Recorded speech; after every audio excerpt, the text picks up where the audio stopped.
Scott, I'm going to give it to you. You tell them what you believe I already know, and I love it. Thank you very much.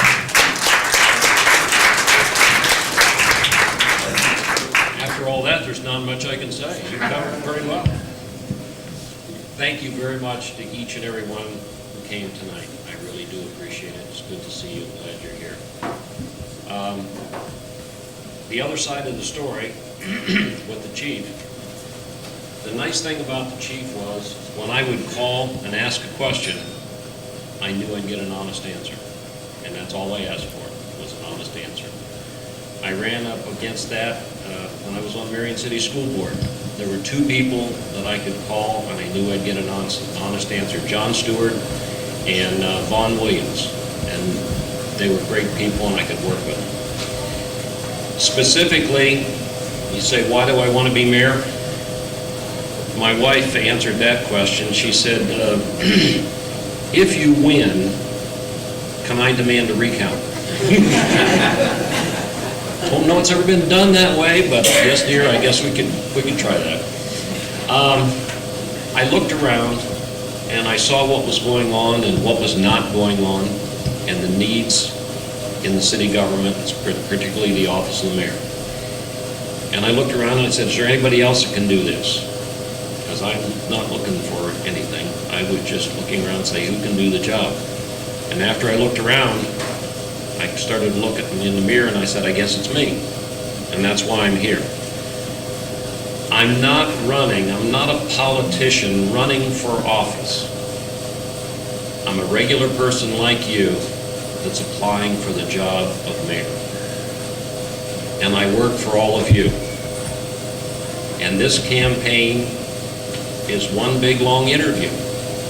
And if you want me to be your mayor, and you support me and you vote for me, then I'll be the mayor and I'll do the job for you.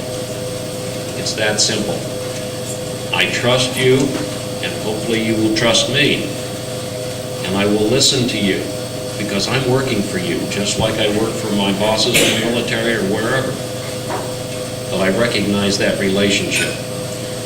I'm looking around right now and I'm saying, why are we seeing some of the things we're seeing? For example, the other night the mayor was out at Tri-Rivers with all the guards from the prison and Mike Thomas and Ivan Stitham, and it seemed like the mayor was in favor of what they were saying. But then yesterday the mayor was out there with the governor all for making the prisons privatized, and it seemed like he was all for that. He tells everybody what they want to hear and then does something else or does nothing. And as the Marines taught me, doing nothing is not a plan of action. You have to make a decision. The other thing that I look at is the budget, and that's our biggest problem right now. I worked with Kelly Carr, the city auditor, and we ran some numbers, November, December. Ralph Cumston and I spent hours sitting in her office with the fancy computer system. What about this? What about that? And we had some solutions, but the mayor didn't want to listen. Got right down to the end, December 31st, January 1, $140,000 still out of balance, and he said, there's not a thing I can do. Month and a half later, he cuts $800,000. Wait a minute, I thought, wasn't anything else you could do? Well, when you put a blanket cut of 3.85% right across the board, that's easy. That's just a matter of math. And that's what he did. No thought, no judgment. What about this department? What about that department? What's more important? What should we cut? What shouldn't we cut? No. 3.85% right across the board. Oh, one little problem. The actual deficit is 1.2. Why did he only cut 800,000? Could it be that if he cut more than 800,000, there would be layoffs? I think you've got it. And then he turned to city council and said, well, if you want to make more cuts, you can. In other words, city council would be responsible for the layoffs. Now, this is not even counting the fact that the cuts that are coming down from the state between now and July are going to be another 200,000-300,000. from July to December going to be another 200,000 to 300,000. What's he going to do? He's the mayor, he's the leader. Don't know, can't tell. You say, okay, what about something else? What about the FOP? That's an issue that started last summer and still rolled around to November, December, and so on. Memorandum of Understanding, the mayor opened up unilaterally the contract with the police gold unit, a memorandum of understanding. That's supposed to be a clarification. Well, he changed the J. McDonald's time off from 15 days to 52 days. Clarification. I never did understand modern math, how 15 can be 52. But it only cost the city $20,000. Without the advice or consent of council, nothing. He just did it in secret. We didn't even know about it until a month and a half later. These are the kinds of things that go on. You say, okay, what would I do? Well, first of all, I would listen to you, the people of Marion, because that's who I'm working for as mayor. I trust you, and hopefully you would trust me. I would work on the budget and decreasing our spending to the point where we can get things balanced. Because if we don't do it now, as Al said, when? And the critical thing is that the decisions we make now affect our children and our grandchildren. Here's an example. Right now, the city owes in sick time and vacation time to all the city workers $4.7 million in time, in compensation for that time. That's never stated in the financial statement on the front page or the second page. It's buried in the little notes on the 5th or 6th page, or 7th. If we ever brought it up to the front page, the city would be bankrupt instantly. One of the city council members, when I mentioned it, and I've mentioned it often, he said, oh, well, we'll just bond that out. Excuse me? You're going to bond it out? $4.7 million over 20 years in a bond, going to end up being $7 or $8 million. And your children and your grandchildren are going to pay for it. But that was his solution. Now, Bob Kramer, former auditor, in 2006, set up a program. If we would put $400,000 away each and every year from then, 2013, 2014, we hit the big years. One year we have $960,000 we'll likely have to pay out if everybody retires as anticipated, and the next year $640,000. That's when the big bucks start hitting. But it's not there. We got $500,000 in that account right now. Came from a one-time tax windfall about 5 years ago. But that's just some examples. So we need to get the budget under control. We need to make some critical decisions, short-term and long-term.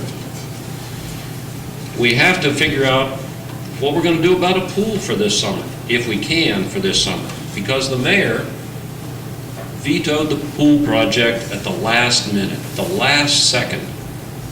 He had 4 or 5 opportunities in the last 6 to 12 months that he could have vetoed that, or come to us. And quite honestly, he did come to me and some of the other council members at one time and said, I only think we should build a $2.4 million pool. That was it. But if he had said, for example, I think we should only build a $2.4 million pool, and if you go higher than that, I will veto it because I am opposed to it and I will stand on it. We'd have stood up and listened and said, well, I guess he's serious. But it was just, well, if you do more than that, I'm against it. But he had all these opportunities along the way. 2 weeks before he vetoed it, council approved borrowing $1.1 million more to make it the 3.5 that was needed for the project. And that night, somebody asked him, will you veto this? Will you veto the pool? Oh, no. Well, there's a very, very, very slim chance I might veto the pool. And then he turned around. A week later, 2 weeks later, vetoed it, right in the middle of his state of the city address. Shocked. Whoa, where'd that come from? Now, We owe $309,000 for the preliminary work that was being done on that pool project. Where are we going to pay for that? He said, well, let's see, capital funds. Wait a minute, there's only $100,000 in that. Well, maybe general fund. Well, we're hurting there too. Well, what about the $200,000 we got for the hospital lease that was supposed to be for the pool? Okay, that still leaves you $100,000 short. I don't think he's figured it out yet. Some of the rest of us have figured out 2 or 3 possibilities, but he's the mayor. He's the fellow that should be making those decisions. Or if he really wants help, he should come and ask us. Wait a minute. He did that trick once. He asked City Council, what was it, last summer, last fall? He said, I need some help. I'm trying to cut the budget. If you have any suggestions. So at the next meeting, one of the council people sitting here tonight said, hey, what about this suggestion of letterhead, and what about that? He had 5 or 6 suggestions. Now, they weren't big suggestions. You could only save 5 or 10,000 here or there, maybe 20,000. That's big to everybody else, isn't it? Yeah. Anyway, he said, he actually made fun of the person. He said, well, that's not going to, I need big cuts, $100,000 cuts. John D. Rockefeller said, you take care of the dimes, the dollars will take care of themselves.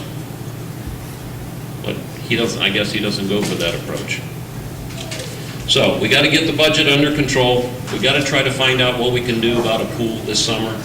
It doesn't look good, quite frankly. I'll tell you honestly right now, Jeannie Brewer has been calling around trying to find contractors. Nobody will return the calls.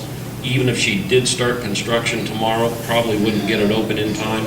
The cost would be anywhere from $100,000 to $150,000 maybe. And then once you get it open, it costs $60,000, $70,000 a year to run it because it just doesn't have a good draw. Now the pool that was designed, we had a $10,000 study. Excellent company said, yes, this pool will pay for itself and it might even return some money to the city. And it won't cost the city a dime to build it. Why did he veto it? I think it was a political move. It seemed like a good idea at the time. You don't want to seem like you're spending money in tough times. So, I won't, I'll tell you something, some of the things I won't do. I won't have any secret meetings. I'll be honest with all of you. I'll tell it like it is, which you kind of know from watching me on TV. I heard that. But if you have any suggestions, things that concern you about the city, let me know. This is I look at the campaign as a long interview. And if you would like me to be your mayor, I would be honored to serve you. I will appreciate any and all help that you would willing to give, and also your vote in May and also November. And I thank you very, very much for coming this evening and being a chance to meet with you and talk with you. Thank you very much.